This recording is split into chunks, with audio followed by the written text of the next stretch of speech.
जय गुरुदेव, जय गायत्री माता। प्रज्ञा पुराण भाग 2। इसमें गुरुदेव जी ने आगे लिखा है कि बहुत ऊपर न जाएं। एक साहित्यकार जॉर्ज बर्नार्ड शॉ से मिलने गए।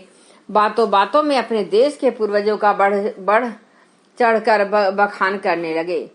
वर्णन लंबा होते देखकर शाह ने कहा, पूर्वजों के पुराने बखान के चल पड़ने पर तो आपको आदिम काल के बंदर पूर्वजों तक पहुंचना पड़ेगा। इसलिए अच्छा यही है कि हम अपनी और आज की बात करें। संकल्पवान अपना व्रत तोड़ते नहीं, संयोगवश कभी टूटे तो उसका प्रायश्चित करते हैं। कभी कोई भूल होने पर मनोबल गिरने नहीं देते, वरन दूने साहस के साथ फिर उस निश्चय पर आरूढ़ होते और भूल की पुनरावृत्ति न होने देने के लिए अधिक मनोबल जुटाते हैं। जो चिंतन क्षेत्र की मलिनता को धोता रहता है, कुविचारों को सद विचारों की सेना एकत्रित कर परास्त करता रहता है, उसका चरित्र गिरने नहीं पाता। चिंतन की भ्रष्टता ही आचरण में दुष्टता का समावेश करती है। जो इस तथ्य को जानते और अवांछनीय के आकर्षण से आत्मरक्षा करते रहते हैं, उन आत्मिक क्षेत्र के धनुर्धरों को ही भगवान का सच्चा प्यार और सहयोग मिलता है। जिसने अपने को जीत लिया वह और किसी से हारता नहीं है। आत्म विजयी को ही विश्व विजेता कहते हैं। शास्त्र दर्शित समस्त मार्ग मानव मात्र को यही बोध कराते हैं। अनुशासन सही सिखाता है कि जो भी मन में सत संकल्प रूपी बीज उठा उसे पूरी निष्ठा से निभाया जाए। ऐसी स्थिति में महामानवों के पास उनकी बहुमूल्य संपदा मनोबल ही सहायक बनती है।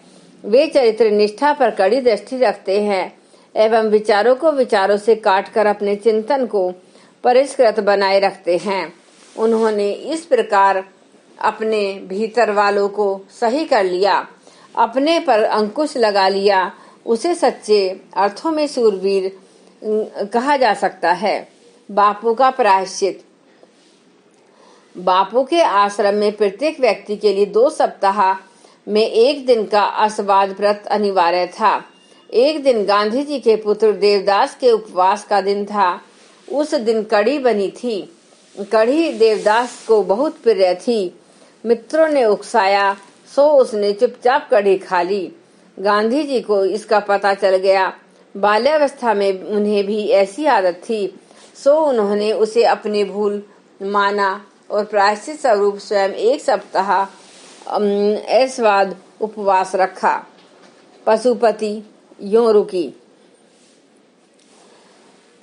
गांधी जी के जीवन की एक ही घटना है। बात चंपारण जिले की है। गांधी जी उस क्षेत्र में असहयोग आंदोलन का वातावरण बनाने के लिए गांव-गांव घूम रहे थे।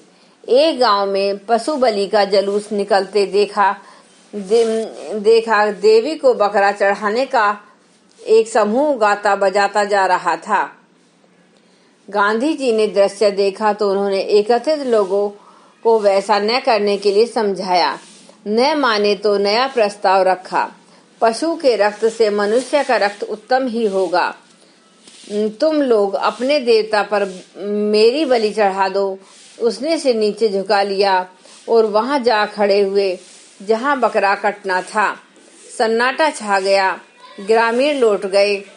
वस्तु स्थिति समझी गई और उस क्षेत्र से बलि प्रथा सदा के लिए बंद हो गई।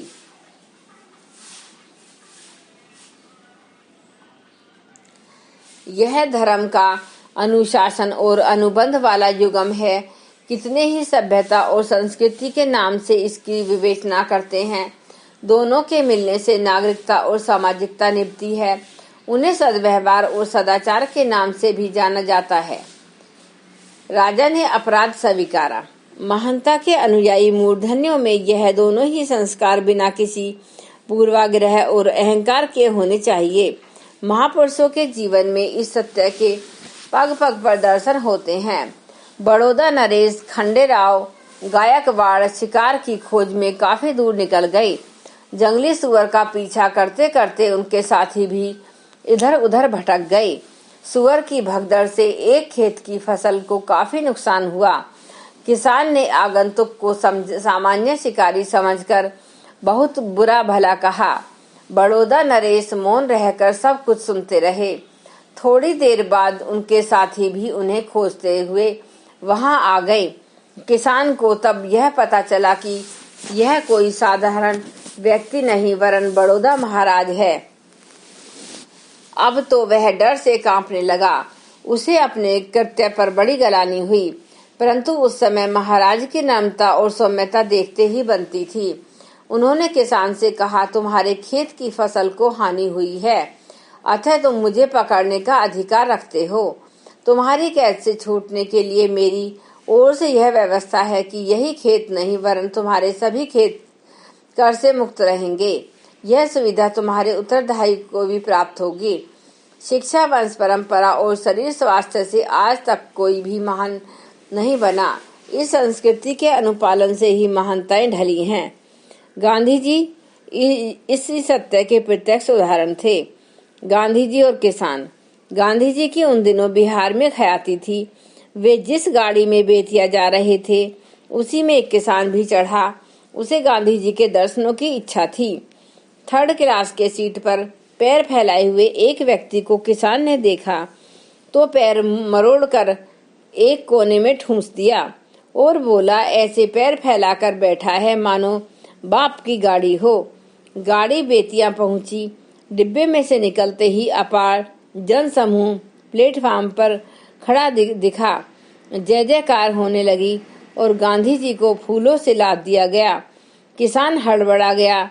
जिसके पैर मरोड़कर कोने में ठूंसे थे वही गांधी जी निकले।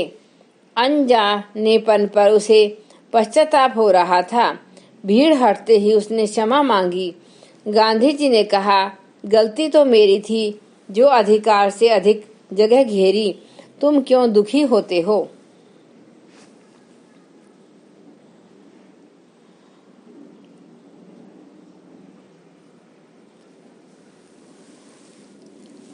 आगे गुरुदेव जी ने लिखा है कि कल्पना जल्पना का विषय नहीं, उसे आचरण में उतारा जाता है।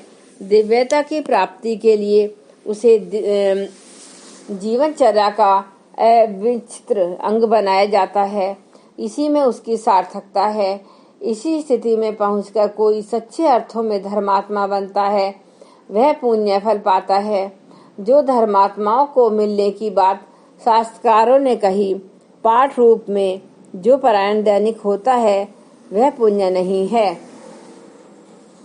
लोगों को तो न जाने कहां से भ्रम हो गया और सिद्धि प्रदर्शन को धर्म प्रदर्शन मानने लगे। सिद्धि सामर्थ्य न होती हो सो बात नहीं, पर उसके सार्वजनिक प्रदर्शन पर प्रतिबंध है। ऐसा न होने और उसके धर्म धारणा बन जाने से सार्वजनिक जीवन में आडंबर बढ़े हैं। वास्तुतः धर्म सदाचरण का पर्याप्त है, धर्म का अर्थ प्रदर्शन नहीं।